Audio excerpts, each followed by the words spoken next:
Ben, ça me fait bien plaisir d'accueillir en studio Yann Gaudreau, c'est un technicien chez Fleet Info. Salut Yann! Bonjour, ça va bien? Ça va très bien, et toi? Oui. L'informatique, évidemment, c'est un sujet fort intéressant, puis tout le monde a besoin de l'informatique aujourd'hui, en 2025. Il y a tellement de choses à dire. D'abord, un technicien informatique chez Fleet Info, Yann, qu'est-ce que ça fait?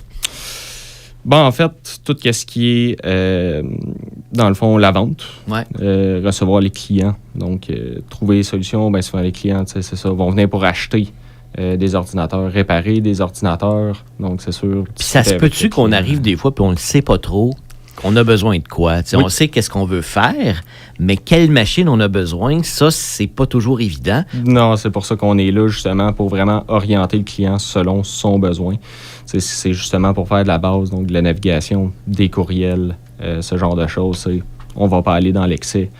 Donc, on va vraiment conseiller le client de A à Z sur qu'est-ce qu'il a de besoin, les solutions adaptées pour lui, s'il a besoin d'autres choses aussi pour aller avec la machine, des câbles, des écrans. On a de tout, puis on offre le service pour. Puis si on est un gamer, bien là, on tombe dans une autre gamme complètement de machines. Oui, on offre aussi, dans le fond, le service de vente de machines prémontées. Je m'occupe aussi de l'assemblage de machines. Donc, on fait vraiment tout de A à Z. C'est une solution clé en main.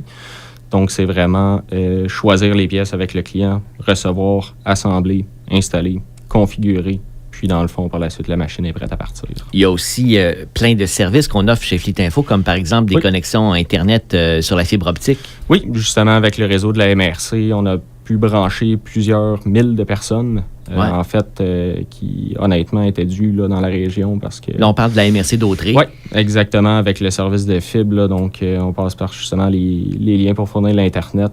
Puis, il y avait plusieurs places, justement, comme à Saint-Cuthbert, Saint-Norbert, que les services n'étaient pas nécessairement disponibles pour tout le monde. Là, la fibre est disponible. Oui. Les gens peuvent communiquer avec Fleet Info pour être branchés sur cette fibre-là. Oui, donc on vend, dans le fond, un service fibre jusqu'à du 1 gig. Donc, à ce moment-là, on offre aussi le service télé. Donc, on a beaucoup de chaînes, beaucoup de forfaits. On offre aussi le service de téléphonie IP. Donc, à partir de 9,95 qui est un peu dur à trouver aujourd'hui. Sincèrement, c'est dur à battre comme prix, là.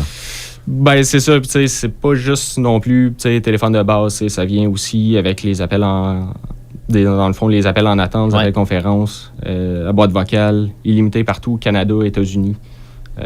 Donc oui, c'est vraiment un service qui est solide. Là.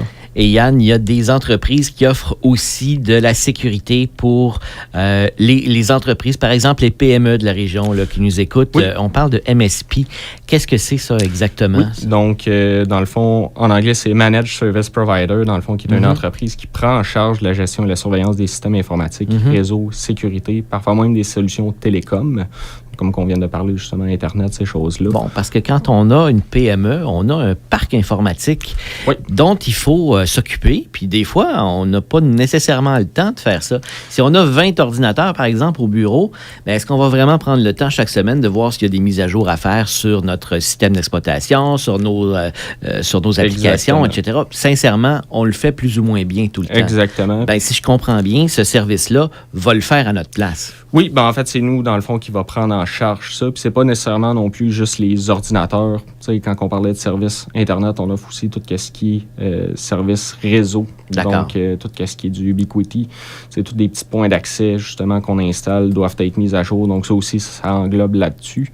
Tout ce qui est sécurité, monitoring du réseau, les antivirus. Donc, on prend vraiment en charge, dans le fond, pas mal toute l'infrastructure. Le réseau informatique, même les switches, les routeurs, tout ça, doivent de temps en temps être mis à jour. Mis à jour, vérifiés, surtout pour tout ce qui est les pare-feux. Les antivirus, justement, comme on disait, c'est très important, surtout pour une entreprise, parce que ça prend pas grand-chose pour que ça parte. Là. Non, c'est ça. On est toujours mieux de prévenir.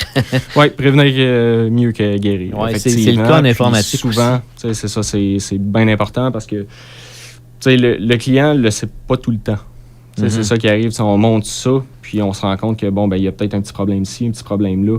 C'est pour ça qu'on rentre en jeu pour pointer au client, dans le fond, qu'est-ce qui pourrait causer problème, qu'est-ce qui est un maillon faible, là, dans le fond. Ça arrive-tu qu'on a mal fait ce travail-là, ou qu'on ne l'a pas fait, et qu'on vous appelle en panique en disant « Oh, là, ça va pas bien, il vient d'arriver telle affaire. » C'est déjà arrivé dans le passé, des problèmes, justement, des encryptions dues à des virus pour exemple, des antivirus qui n'auraient pas été mis à jour ou quoi que ce soit, la récupération de données, ce genre de choses-là. Donc, oui, c'est déjà arrivé dans le passé, petit appel d'urgence. On est capable de réagir dans ce cas-là exactement. Des techniciens qui ont passé des nuits. Oui, j'imagine. C'est moins le fun, ça.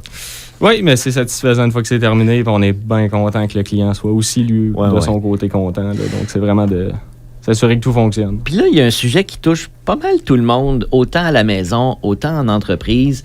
La fin du service sur Windows 10 qui est encore utilisé par presque 50% des machines. Je lisais la dernière statistique, on était un peu en bas de 50% maintenant, mais c'est encore beaucoup de machines qui utilisent Windows 10. Puis on sait qu'à la fin du mois d'octobre, il n'y aura plus de service de la part de Microsoft, il n'y aura plus de mise à jour. Qu'est-ce que ça implique si on reste avec une machine qui a Windows 10? Ben, c'est ça. Au niveau d'entreprise, ils ont possibilité, eux, de payer pour avoir du support un peu plus longtemps, pour leur laisser le temps. C'est sûr, 14 octobre, dans le fond, il n'y a plus de mise à jour de sécurité. Donc, de ce côté-ci, c'est sûr, là, on s'expose à plus de risques. Donc, malgré le fait qu'on va avoir un antivirus, des failles système, ce qu'on va appeler des 0D, dans le fond, peuvent être exploités. Ce qui a été exploité dans le passé, exemple, par Windows XP, pour un virus, justement, qui encryptait les systèmes, que Microsoft a dû sortir une patch plusieurs années plus tard. Malgré qu'il n'y avait plus de service. Malgré qu'il n'y avait plus de service depuis plusieurs années. Donc, c'est sûr, à ce moment-ci, c'est tout le temps une course de savoir qui va arriver en avant de qui au niveau des sécurités, des systèmes d'antivirus par rapport à ceux qui, justement, tentent d'accéder à du data, vont développer des malwares, ce genre de choses. Donc, c'est vraiment important. Ils doivent déjà commencer à travailler là-dessus. Là, ça finit jamais. C'est tout le temps une course de savoir qui est en avant de qui. Puis, tu sais, ça, on le voit tout le temps. Ça a été la même chose avec Windows 8, ça a été la même chose avec Windows 7. Windows 8, on l'avait oublié, celui-là.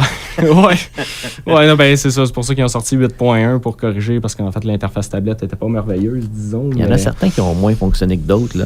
Ouais, c'était pas parfait, disons, mais c'est très, très important de rester à jour. Donc, on conseille vraiment aux gens, si vous avez un ordinateur qui est en Windows 10, qui ne peut pas être mis à jour en Windows 11, ce qui est le cas de beaucoup de machines, là. Juste ici, à l'interne, il y a la moitié des machines qui sont dans cette situation-là. Ce qu'on conseille vraiment aux gens, c'est d'acheter une nouvelle machine. Oui, puis dépendamment, c'est ça, de vos besoins. Ça, on n'est pas obligé d'aller dans l'excès. C'est des machines du côté du neuf. C'est sûr que pour une entreprise, mettons, ça va peut-être plus valoir la peine. Mais exemple... Mais vous avez chez Fleet Info, là, vous avez des ordinateurs reconditionnés qui sont très performants. Là. Oui, des ordinateurs seconde main qui sont déjà prêts, fonctionnels Windows 11. Donc, qui vont déjà avoir la TPM 2.0 qui est très, très, très important. C'est quoi ça, la TPM 2.0? Dans le fond, c'est décrit pour un Trusted Platform Module qui s'occupe justement de l'enregistrement des clés cryptographiques, des mots de passe. C'est ce qui s'occupe aussi de la sécurité globale du système. Donc, tout ça va fonctionner en parallèle avec le Secure Boot. Donc, ça, du côté, mettons, entreprise, ou si jamais, exemple, on se fait voler une machine, ça peut empêcher, dans le fond, quelqu'un, justement, de tenter de pousser... exemple, démarrer un système, mettons, autre que Windows 10 pour tenter... autre que Windows 11 pour tenter de sortir les données. Puis Windows 11 vient aussi, dans le fond, avec l'option d'encrypter le disque. Donc, ça rajoute une couche de sécurité supplémentaire. Pour être sûr qu'il n'y a personne qui puisse voler vos données. Exactement. Parce qu'aujourd'hui, sans ça, exemple, il y a bien des machines en Windows 10, mettons, qui vont être juste volées. Les disques durs vont être extraits. Les machines vont être démarrées. Les mots de passe vont être dérobés. Puis là, à partir de là, c'est terminé. T'sais, certaines personnes, c'est souvent enregistré, dans le fond, les mots de passe. Puis c'est pas nécessairement une mauvaise pratique, c'est sûr. Tout ce qui est important, exemple bancaire, il y a toujours mieux d'être retranscrit à toutes les fois. Mais ça évite justement des mal de tête, des billes qui sont montées. Oui, effectivement. Puis là, Yann, si on revient sur ces machines reconditionnées que vous vendez chez Fleet Info, elles viennent même avec une garantie intéressante. Là. On offre 2 ans de garantie sur les machines, donc c'est vraiment avec l'entreprise Fleet Info qu'on fait affaire au niveau des garanties. Donc, si on achète un Dell, on ne va pas avec Dell, on va vraiment avec nous. Puis on prend dans le fond tout ce qui va être justement reconditionné, peu importe la marque. On offre aussi service après-vente, donc si le client a besoin d'informations ou quoi que ce soit par rapport à la machine, a besoin de services supplémentaires, on va gérer cette machine-ci. Puis, c'est vraiment pièce et main-d'œuvre. Donc, exemple, une touche qui ne fonctionne plus, une rangée de pixels qui meurt dans l'écran. Finalement, ça prend un nouvel écran. Il n'y a pas de signe de dommage ou quoi que ce soit. On va changer l'écran vraiment au complet, puis ça coûte absolument rien au client. Je conseille à tout le monde de communiquer avec vous, d'aller chez Fleet Info ou de vous appeler si vous êtes dans cette situation-là, que vous devez remplacer des machines de Windows 10 à Windows 11 pour cette option-là. Bien, communiquez avec Fleet Info. De quelle façon on peut communiquer avec vous facilement, Yann? Ils peuvent nous appeler dans le fond au 450-836-4877, extension 223. Sinon, on a toujours possibilité de m'envoyer un petit courriel à i.gaudreau avec un L et un T à la fin, @fleetinfo.info. À ce moment-ci, moi, ça va me faire plaisir de vérifier avec vous vos besoins. Puis c'est ça. C'est du côté des machines reconditionnées, bien souvent, c'est des machines qui valent la peine d'avoir une deuxième vie, qui vont revenir à moindre coût. C'est des machines qui vont coûter dans les 400-500, mais par rapport à une machine neuve à 400-500, c'est sûr que c'est 4, 5, 6 fois plus performant. Là. Donc, puis en plus, ça aide la planète. Ça réduit. Voilà. Au lieu de jeter la machine, on la récupère et elle est encore super bonne. Exactement. Yann Gaudreau, merci beaucoup. On va te réinviter parce que c'est intéressant puis on aurait encore plein de trucs à dire. Il n'y a pas de problème. On se dit à bientôt. Merci à vous. Au revoir.